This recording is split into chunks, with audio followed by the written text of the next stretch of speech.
Avianca Flight 52 is in trouble. The crew is exhausted.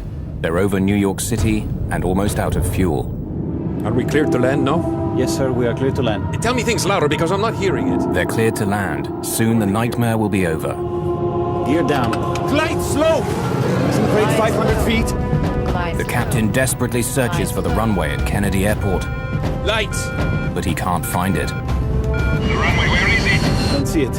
I don't see it. Now they're battling violent wind shear. This is the wind shear. They're going to crash. Hurry the landing gear up! Landing gear up! The plane has hardly a drop of fuel left.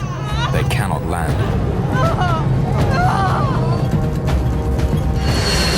Flight 52 is about to crash somewhere over New York. How could that happen?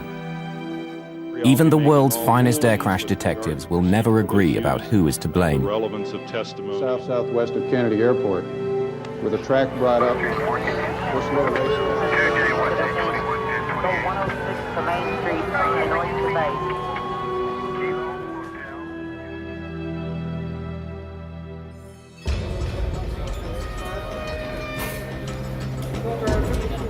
January the 25th, 1990. Air traffic controllers have been nervously tracking a massive low-pressure system approaching the northeast coast of America. There was a system moving through the Great Lakes, moving east. There was a couple other systems converging. And a lot of times they'll converge in the New York area there, and the whole northeast will go down.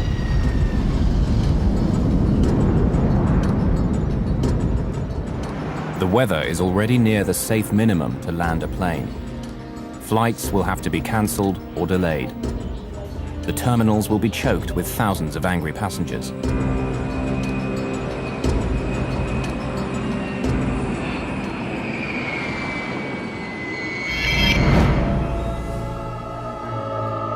Despite the terrible weather, the air traffic managers in Washington, D.C. order controllers at Kennedy Airport in New York to set a high landing rate. Air travel is vital, and they're under tremendous pressure to delay or cancel as few flights as possible. There's pressure because that's the business they're in. The business is moving passengers from A to B. That's what the airlines are paid, and the controllers are paid to help that work. Management in Washington, D.C. is pressuring New York to take on more flights than they feel is safe. Despite the weather, they want them to land 33 aircraft per hour. We don't like it. We're going to have the worst possible conditions for landing aircraft at Kennedy Airport. We can't use runway 13. We have to use runway 22 because of the conflicts with other airports. And because of the winds, we don't like the rate of 33 an hour. 33 is it, and you'll take it. Scores of overseas flights with thousands of passengers are already on their way. They have to land somehow. What are we going to do with foreign traffic? We'll just give them airborne holes. Well, we know we're going to have wind shear and missed approaches, and this is going to be a very bad day. I've got very bad vibes about this day. No. 33. You'll shake it. And that set the scenario at about 7 or 8 in the morning before we left Medellin. At 7 or 8 in the morning, the scenario was set for this accident to happen.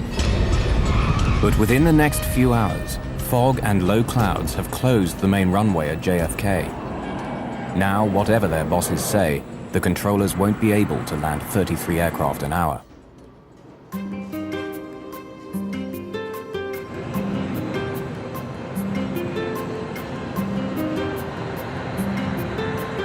"2,400 miles to the south in Colombia, it's a warm, sunny day with not a cloud in the sky. Avianca Flight 52 is now boarding passengers for New York. Among them, Miriam and Luis Montoya and their 2 young daughters.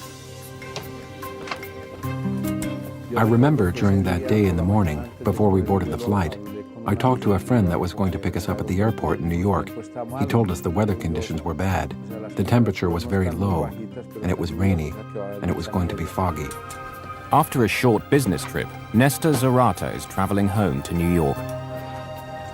I received a telephone call telling me that if I could be in the airport in half an hour and not ask any questions or request anything, I would get on the direct flight to New York. In the cockpit, Flight engineer Matthias Moyano monitors the loading of over 13,000 pounds of fuel, making a total of 80,000 pounds. Enough for the journey, plus an extra 2 hours flying time. Avianca 052 Heavy, request clearance for takeoff, runway 11. Just after 3 o'clock in the afternoon, Avianca 52 takes off from Medellin with its maximum allowable fuel load. The Colombian airliner heads north for the United States with 158 passengers and crew.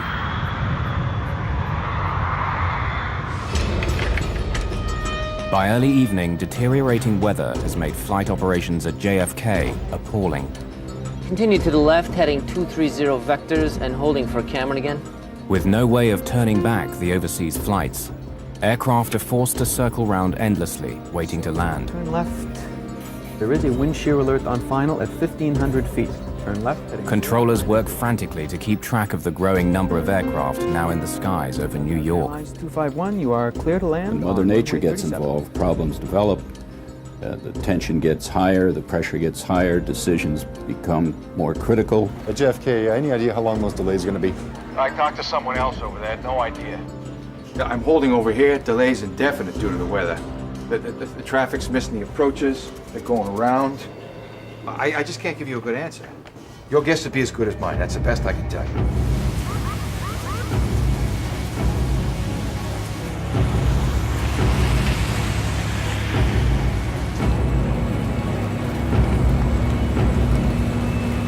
JFK Airport in New York now only has one runway for landing, and aircraft are queuing up to use it. In the near blackout conditions, several planes have to abort their landings, which only adds to the delays. On Flight 52, they know none of this. The crew neither receives nor requests the weather for New York or for their alternate airport, Boston. In this case, Avianca 52 had the capability of calling several different stations or could have called their own dispatch operation in Miami and got an update on the weather. We don't really have any evidence that they checked with anyone to get the updated weather for JFK and their alternate Boston. It's inconceivable to me that someone with a responsibility of other people's lives would fly into a deteriorating condition without checking about, hey, do we have a way out of this place? Avianca 52 enters the airspace near Norfolk, Virginia. After 4 hours in the air, New York City is now less than 40 minutes away. 51-year-old Captain Laureano Caviedes is a seasoned pilot who's been flying with Avianca for 27 years. But his English is poor. All communications with air traffic control will be handled by the 28-year-old co-pilot, Mauricio Klotz. The third man in the cockpit, flight engineer Matthias Moyano, is experienced, but like co-pilot Klotz, he has only 4 months of flight time in the 707. They were a highly experienced flight crew who had been into New York several times previously on behalf of Avianca. So they were familiar with the route and the procedures, and highly experienced pilots. Washington, good evening. Avianca 052 Heavy, flight level 370. Avianca 052 Heavy, Washington Center, roger. Avianca 052, I'd like you to make a right 360-degree turn.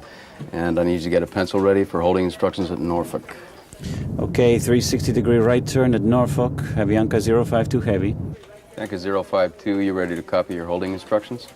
Go ahead, sir. All right, Avianca 052, you are clear to the Norfolk VORTAC. Hold south on 174 with right turns and 20-mile legs. Flight 52's troubles are about to begin. They're being diverted out over the Atlantic Ocean near Norfolk, Virginia, and placed in a holding pattern. Here, the aircraft will fly an elliptical racetrack pattern while it waits for further instructions from air traffic control.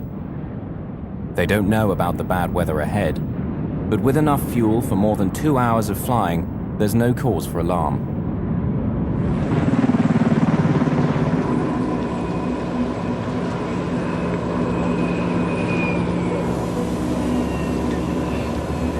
This area in the northeast corridor of the United States is one of the most congested airspaces in the world.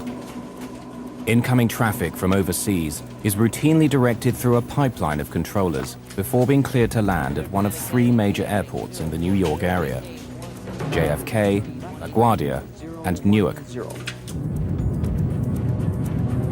Tonight, Avianca 52 will come under the direction of more than 6 controllers, each of whom is trying to get the aircraft now circling over New York safely down on the ground. We just got off the line. It's indefinite holding at this time. 080.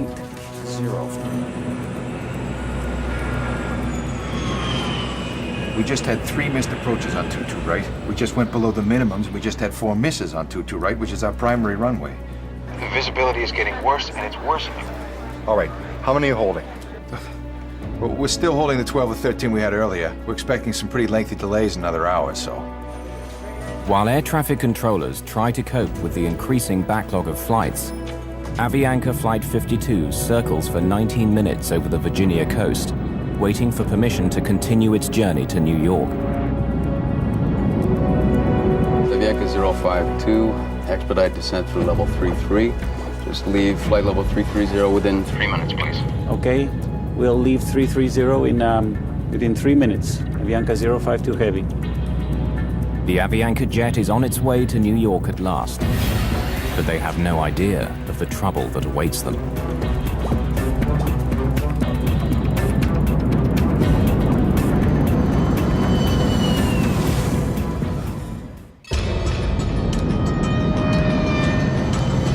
Avianca Flight 52 is on its final approach to New York, unaware that conditions for landing at JFK are barely above the safe limits to land a plane. It's a pitch-black night, with heavy mist, rain, and sudden violent winds. This is Central. I was wondering how your weather was doing up there. It's pretty bad at this point. We got all sorts of wind shears and missed approaches. Due to not seeing the runway? You're still trying on a 30 rate. Yeah, rather unsuccessfully at this point. The winds are starting to pick up. 20% of the guys attempted approaches went on to miss. When the northeast goes down, it goes down. It goes down for a big area. And a lot of quick decisions have to be made. You just can't say, wait a minute, stop. Everyone's en route. The plane has now almost used up the fuel planned for the journey and will shortly start eating into its reserves. The crew is considering diverting to their alternate airport in Boston, just 210 miles from New York. Washington Center, Avianca 052 Heavy. Avianca 052 Heavy, go ahead. Do you have any information about delays to Boston? Boston, I'll check that, sir. Thank you. The Washington controller asks his assistant to check on the conditions at Boston, but he gets distracted juggling other aircraft and forgets all about Avianca's request.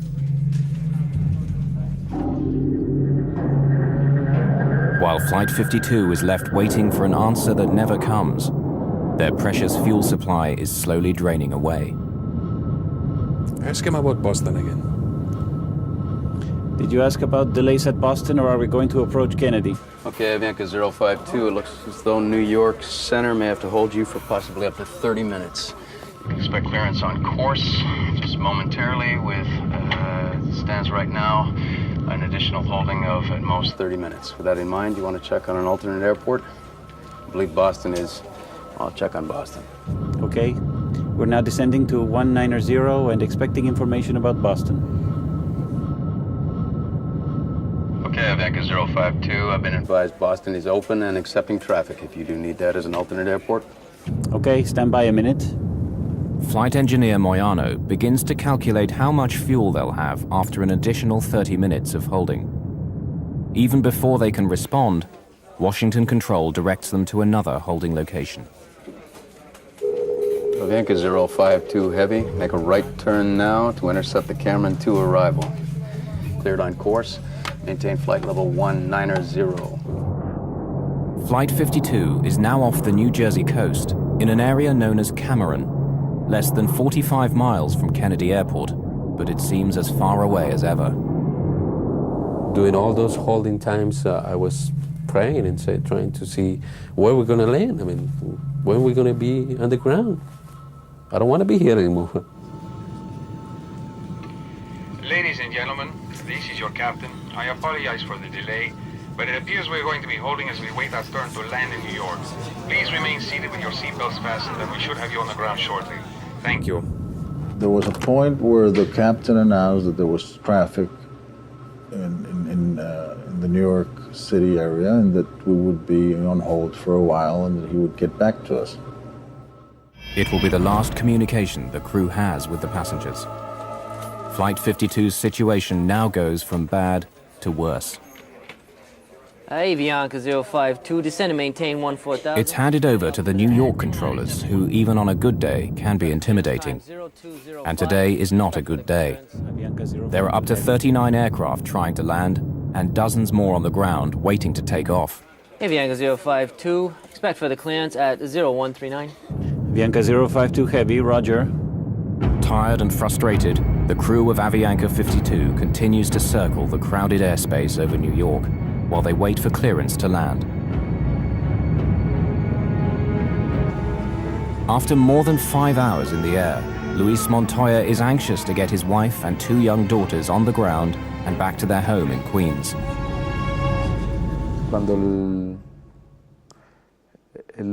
As the flight started to prolong, we started to feel uneasy. My wife was carrying the baby at all times, and we were wondering what could be happening. After all, they weren't giving us any information, and most people began to feel nervous. New York Center finally gives the crew of Avianca 52 the message they've been waiting for. Avianca 052 Heavy, Avianca Kennedy is 2,400 feet. Can you accept an approach? That's an affirmative, sir. They think they're finally in the clear. Avianca 052. Then, calamity. The foul weather and zero visibility forces several aircraft just ahead of them to abandon their landing attempts and make a second attempt. The controllers have bad news for the Colombian airliner. Avianca 052. Continue to the left, heading 230 vectors, holding at Cameron again. Another hold. Okay, 230 vectors for holding at Cameron. Kennedy, Avianca 052. Avianca 052, go ahead. Thank you, sir. You have any estimates, sir? Avianca 052 Heavy, I might be able to get you in right now. Stand by. Thank you. The crew wait silently and hope. But when the reply comes, it's more bad news. Avianca 052, we just got off the line. It's indefinite holding at this time. The Avianca 052, turn left, heading 090. Hold at Cameron, maintain 1000. They've been held up for 48 minutes on the way here. Now they've been circling around for another 25 minutes, only a few miles from the safety of JFK Airport. They were progressively moving toward JFK, and they were held in the air for 3 times. This certainly would put some stress on the crew as to the fact they want to go from A to B. They don't want to fly in a racetrack for an hour just holding. At 8:55, the cockpit voice recorder begins recording the last 40 minutes of Flight 52. The crew at this stage seem resigned, or are perhaps too timid to complain. Moments later, Avianca is given more unwelcome news. Avianca 052, expect further clearance time 0205. Expect further clearance in 20 minutes. It's now that the stress level in the cockpit begins to rise.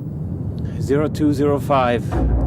Well, I think we need priority. We are passing out of fuel. Avianca 052, roger. How long can you hold and what is your alternate? Okay, stand by a minute. The flight engineer quickly calculates the remaining fuel. Yes, sir, I will be able to hold for 5 minutes. That's all we can do. Avianca 052, roger. And what's your alternate? We said Boston. But it's full of traffic, I think. Avianca 052, say your alternate again. It was Boston, but we can't do it now. We'll run out of fuel. Avianca 052, cleared Atlanta Kennedy via heading 040, maintain 1000 at speed 180. The Avianca crew, when they felt that they were being handed off to an approach controller now and given a heading and a lower altitude, I'm sure in their minds they thought, well, they even commented on the cockpit voice recorder, we're being handled or we're being taken care of. It's okay if I send 4 more your way? Casino, I'm back in the hold again. I got phone in the stack and there's no end in sight. I can't keep your times. I'd be guessing if I did. This guy's killing me. Avianca 052 only has 5 more minutes in the hold. You gonna be able to take him, or I'll set him up to his alternate? What is his speed now? I'm not sure, to be honest with you. Holding speed. Slow him to 180 and I'll take him. Say again? Slow him to 180 knots and I'll take him. You guys holding a lot? Man, we're holding all up and down the coast. Ah, that's good practice, man. But in this critical handoff from one controller to the next, there is no specific mention of Avianca's critically low fuel. Nobody told the next controller that. So the next controller, when Avianca came in on the frequency, the controller just said, right, I've got you, proceed to Kennedy, or I'm going to put you in a hold, and put him in a holding pattern over the last approach fix. The options were gone. Now the aircraft could only get into Kennedy. Avianca, descend and maintain 7,000. Descending to 7,000, Avianca 052 Heavy. Avianca 052, before you go, there is a wind shear alert On final at 1,500 feet. Turn left, heading 090. Left, heading 090, Avianca 052 Heavy. The high-level wind shear was passed on early on, so he was aware of that. But the low-level wind shear below 500 feet was not passed on. During the entire flight from Colombia, the plane's autopilot has been unusable. It was reported after the last flight, but Avianca's maintenance men failed to fix it. After more than 6 hours of flying manually, the physical and mental stress is beginning to take its toll on Captain Caviedes. To me, it's inconceivable someone would have to fly at Boeing 707 without an autopilot. I mean, that's a high workload in smooth air. After more than an hour and 17 minutes waiting for clearance to land, the crew of Flight 52 believe controllers on the ground are at last aware of their fuel emergency and are clearing the 707 for a priority landing.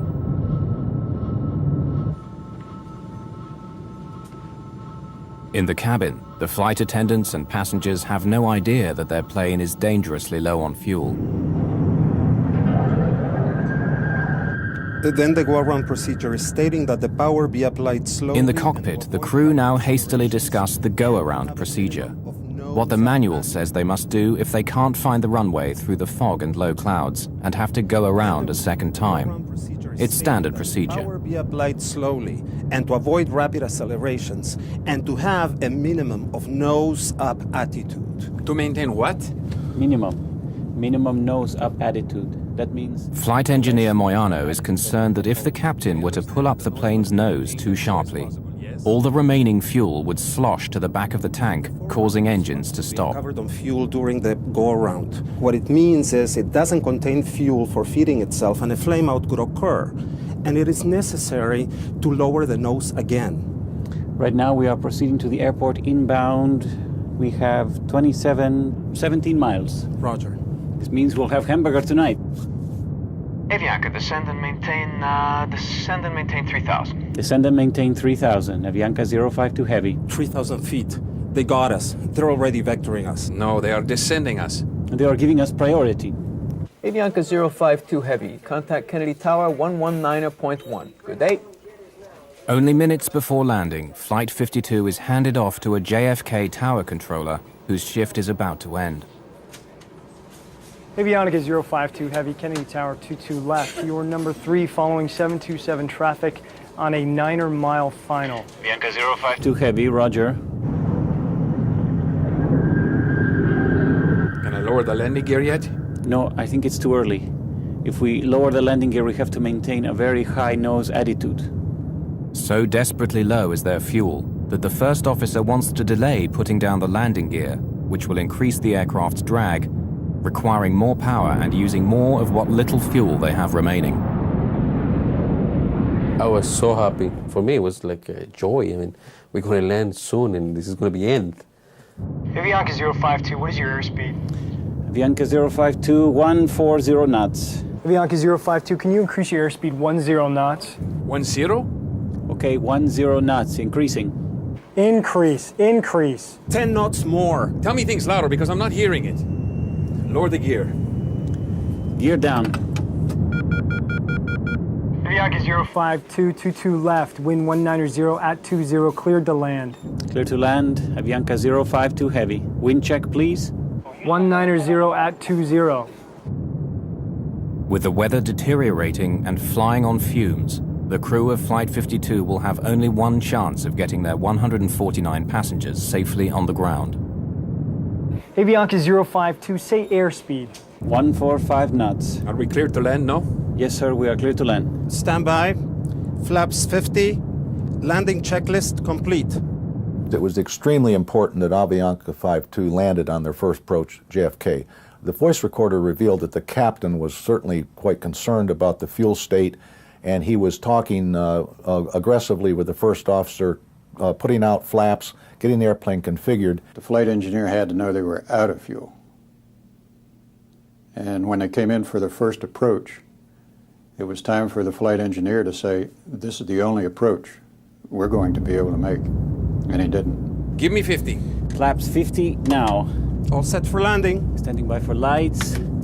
Slightly below glide slope. 1,000 feet above field. Instruments cross-checked, slightly below. Stand by for lights. Stand by. The wind is slightly from the left, 190 with 20. Below glide slope. With about 10 minutes of fuel remaining, and just 2 miles from the runway, Flight 52 finds itself flying into violent wind shear, forcing them to slow the plane down. They were getting like 60 knots of wind on the nose. And then as they descended on down through about 500 feet to the ground, they were down to 20 knots. So that's 40 knot change and 1,000 feet of elevation. That's a lot. This is the wind shear. Now the wind changes direction. It's pressing them down towards the ground. Glide slope. Glide slope. Sink rate Glide 500 slope. feet. Glide slope. The captain desperately searches for the runway, but it's shrouded in low clouds and fog. Terrain. Lights! The runway, where is it? I don't see it. I don't see it. The plane's warning system is telling them that they're about to crash. Pull up.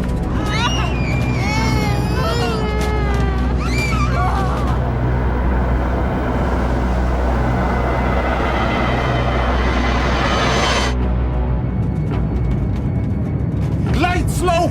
Sink rate 500 feet. Glide slope. Just 2 miles from touchdown, Flight 52 has been caught in violent wind shear. Terrain. To save the plane, Captain Caviedes applies full throttle, burning up more of the plane's precious fuel. Give me the landing gear up! Landing gear up!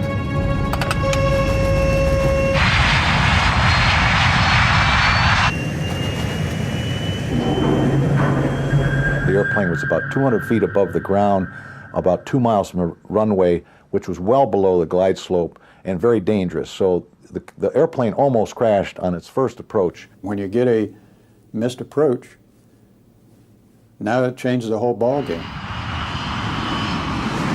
Request another traffic pattern. Executing a missed approach. Avianca 052 Heavy.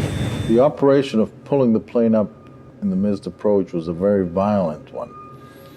It was a very steep climb. So we were all thrown back by gravity towards the back of our seats. Something's going on here. Anything, we're going to crash. This is terrible. I mean, we start praying, but then I pass out. I couldn't handle it anymore. As Captain Caviedes pulls back hard on the yoke to climb to safety, the 707's remaining fuel is forced to the back of the tank and away from the fuel pumps. You cannot accelerate the aircraft forward rapidly, and you shouldn't pitch it rapidly. Smooth with the nose. Smooth with the nose. You have less than 7,000 pounds. You have to be very careful, or you can slosh that fuel to the back of the tank and unport the inlet to the engines. Flight 52's violent climb to safety has both frightened and infuriated the passengers.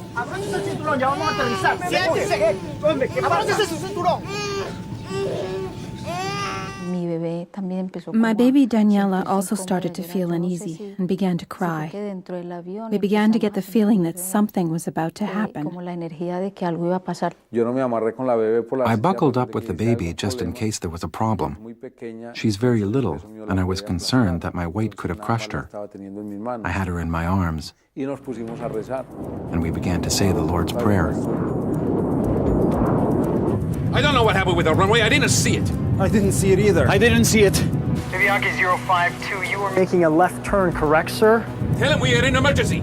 2,000 feet. That's right, to 180 on the heading, and we'll try once again. We are running out of fuel. Okay. What did he say? I already advised him that we are going to attempt again. Advise him we are in an emergency. Do you tell him? Yes, sir, I already advised him.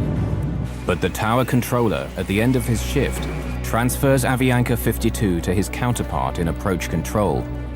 They'll have to begin all over again. Contact approach on 118.4. Approach, Avianca 052 heavy.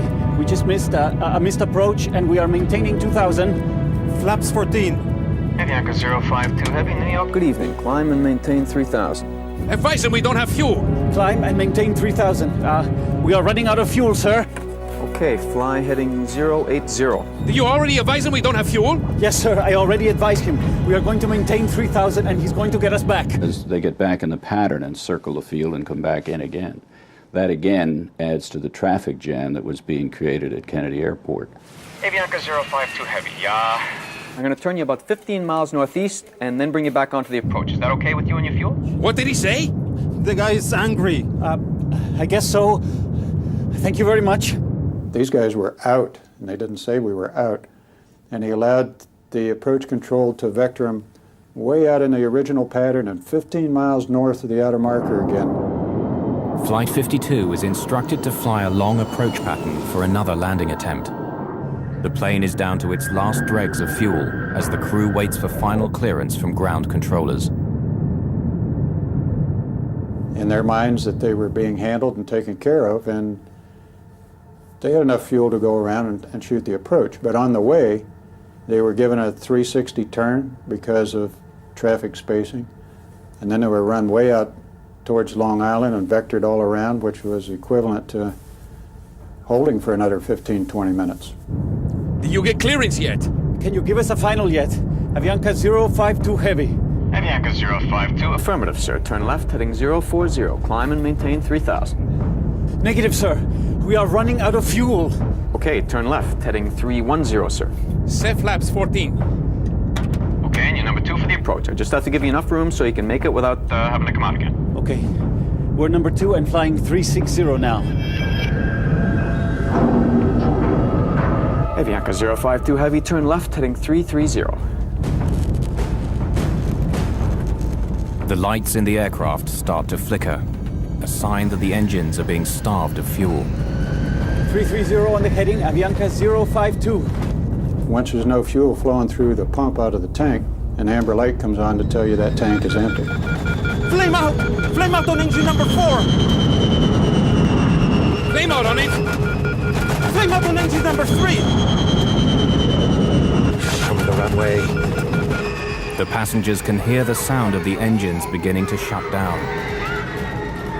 When the engines went off, I looked over to the lady that was sitting next to me, and I asked her to give me her hand. And I philosophically accepted, I might die here. This is it. Avianca 052, we just lost 2 engines, and we need priority, please. Avianca 052. Turn left, heading 250. Intercept the localizer. 250, roger. Select the ILS. ILS. Avianca 052, you're 15 miles from the outer marker. Maintain 2,000 until established in the localizer. Cleared for ILS 22 left. Roger, Avianca. Did you select the ILS? It's ready on 2. When all the engines flame out and the generators fall off the line, a considerable amount of power is lost, electrical power is lost.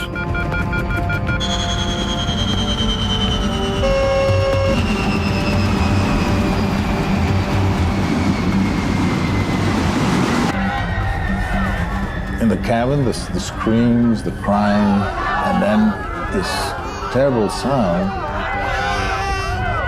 of the wind against the fuselage as the plane drops from the sky.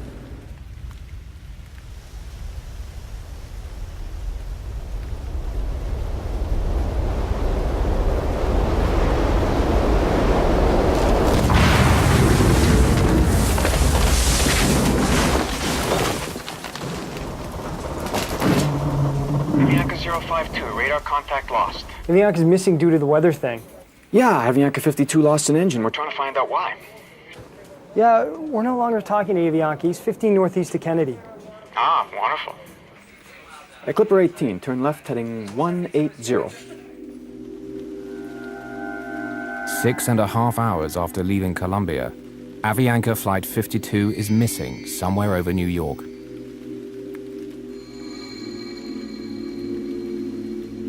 Yes, hello. I live in Cove Neck in Oyster Bay, and there is a plane crashed in our yard in front of our house.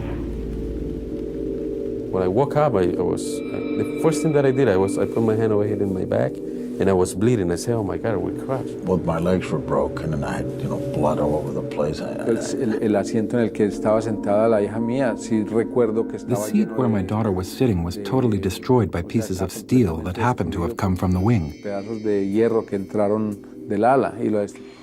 I found my baby Daniela amongst the pieces of a torn-up, twisted chair. And I picked her up like this, and she was drenched in blood. Bañada en sangre. Avianca Flight 52 has crashed on Long Island, New York, less than 17 miles from JFK Airport. From deep in the woods, medical technician Bob O'Brien can hear the survivors before he can see the shattered 707. What I first heard was there were just some people who were crying in pain, but it was apparent immediately what had happened when the plane hit the mountain and just stopped dead. It just fell out of the sky. That's how witnesses describe the crash of Avianca Flight 52. A strangely silent crash. There was not a big fire here.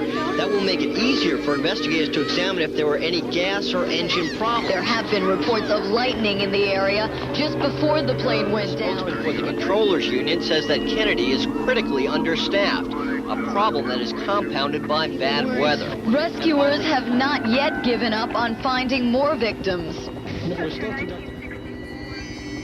Lo primero que me acuerdo es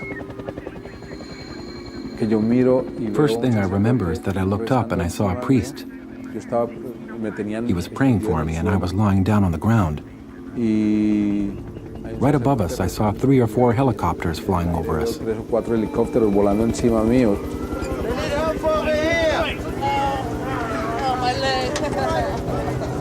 Managed to get up on top of the fuselage, and there's that door handle that says in case of emergency pull here. So I pulled that door handle, and that door handle just went and the door came open about 4 inches. And then I was able to flip that over, and I could just see piles and piles of people strapped in their seats. The extreme G-force of the crash has broken off the cockpit and catapulted it through a stand of trees and into the deck of a home some 100 feet from the impact site. We couldn't get into the cockpit to get to the pilot and the co-pilot. All those chairs, they all just hit that cockpit door and just piled into that fuselage, and just all that added weight and all that inertia now just took over in the front of that and just popped it off, and it rolled to its left side and stopped up against the tree.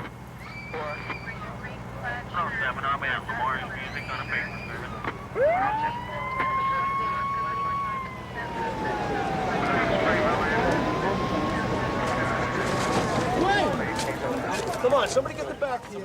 And I saw some cables, and I saw a big hole in the fuselage over the passengers that were sitting next to me who were kind of unconscious. And on top of me was this guy who was bleeding, a big guy, I don't know who he was, but he was on top of me, but I was sitting. I pulled myself with those cables towards that hole, which was over the wing. I started screaming, "Hey, help me out, help me, take me out of here." And then somebody, when they realized that I was alive, they removed they took away the guy who was on top of me, and they took me out of the airplane.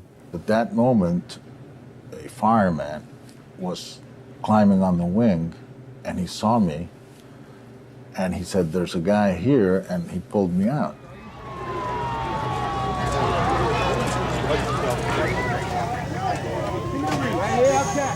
37 fire and rescue companies from Nassau County are quickly mobilized. The rescue is the largest pre-9/11 operation of its kind in the New York area. That little girl was sitting up on the fuselage and she was crying, mi madre, mi madre. And that imprint of horror just was, you know, you just in your mind's eye focus right back in on, I saw mi madre, I saw her mother. And I know what that little girl was seeing. It was horrible enough for me, and I'm a professional rescuer. I realized that my baby was dying, so I began to scream. Please help me. I had the baby here, please.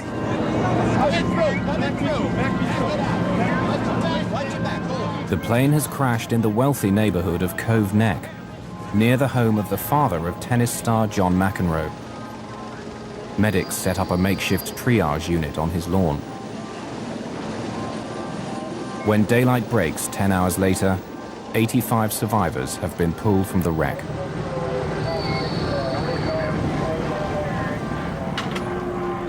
The lead flight attendant is the only member of crew to survive the crash. Of the 11 babies on board Flight 52, all but one are found alive. Among the dead are several passengers with drugs hidden inside their bodies. Known as drug mules, they're poor people paid by the Colombian drugs cartels to smuggle cocaine into the United States. It became an issue later on.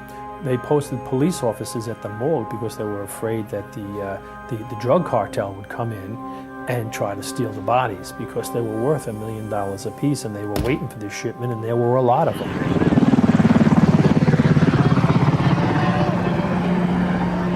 Bob O'Brien scours the tail section for survivors and finds FAA investigators struggling to remove the aircraft's black boxes.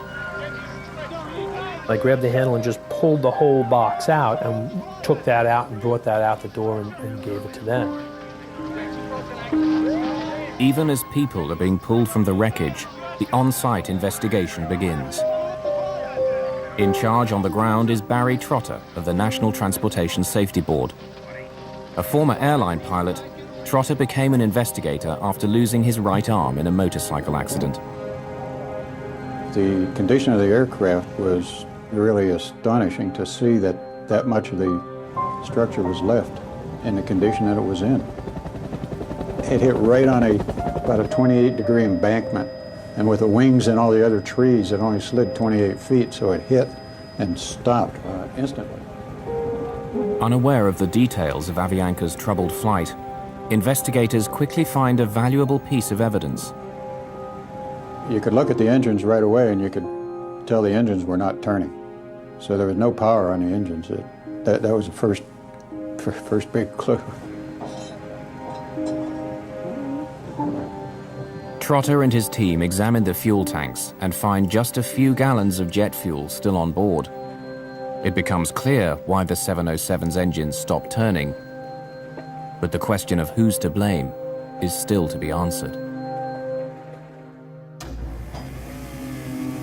In the community of Cove Neck, New York, salvage workers begin the task of dismantling the shattered remains of Avianca Flight 52. But there's still one critical question. Who is responsible for Flight 52 running out of fuel and causing the death of 72 passengers and crew?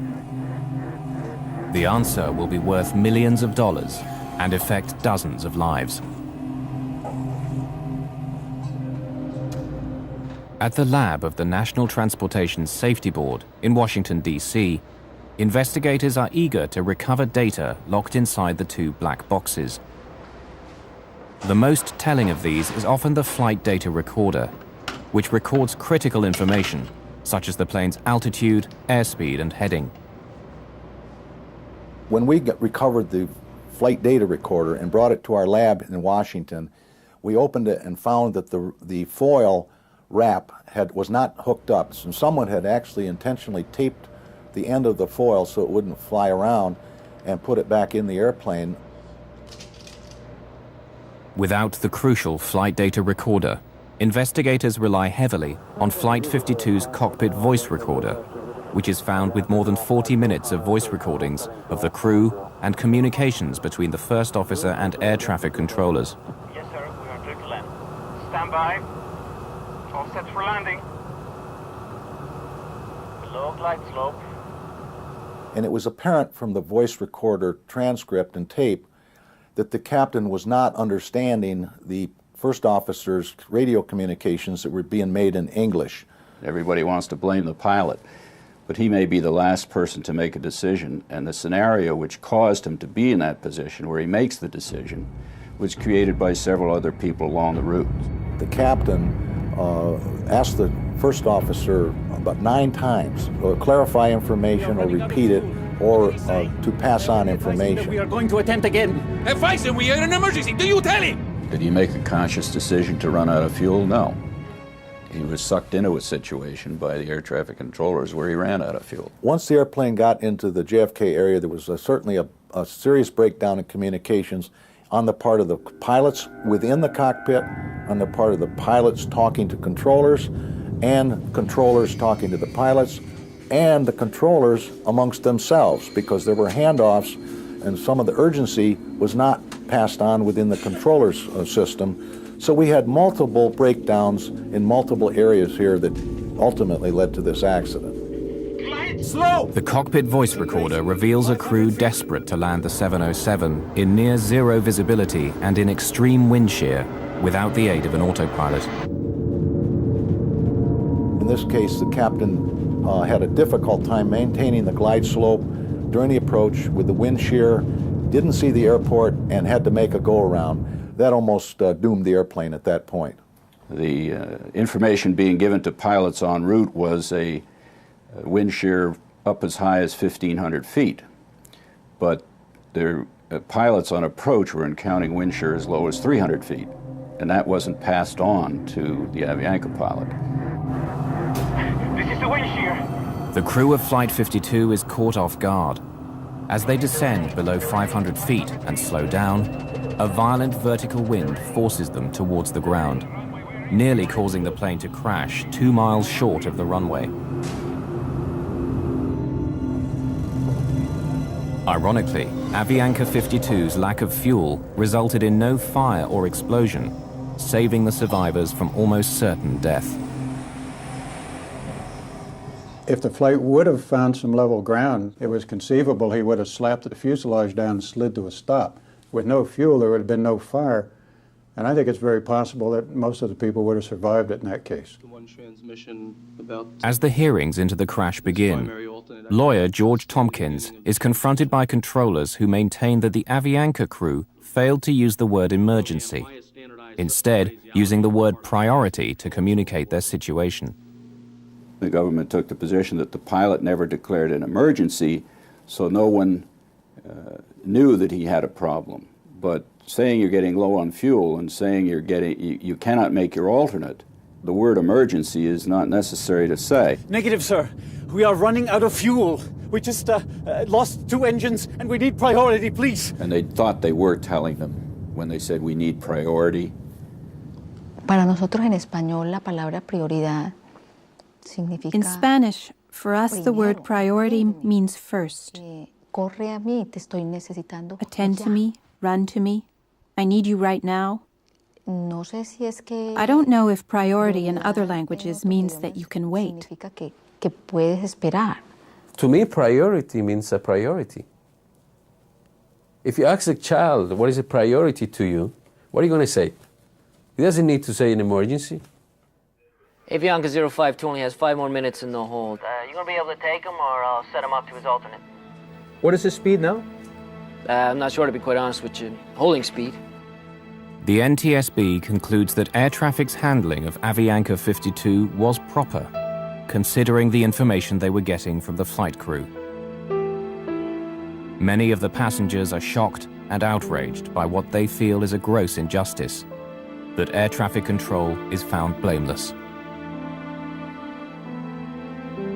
Avianca sues the Federal Aviation Administration, which employs the air traffic controllers, saying they should have done more when Flight 52 told them they were running out of fuel. The FAA settles and ends up paying around 40% of the estimated $200 million compensation due to the victims. If you listen and read the tapes, the transcripts of the tapes of each air route traffic control center along the route, and the final to New York TRACON, New York Tower, Kennedy Tower, you'll find 20 places where this accident could have been avoided if somebody had done something differently. Among the 85 survivors who escaped the shattered remains of Flight 52 are the Montoya's two daughters.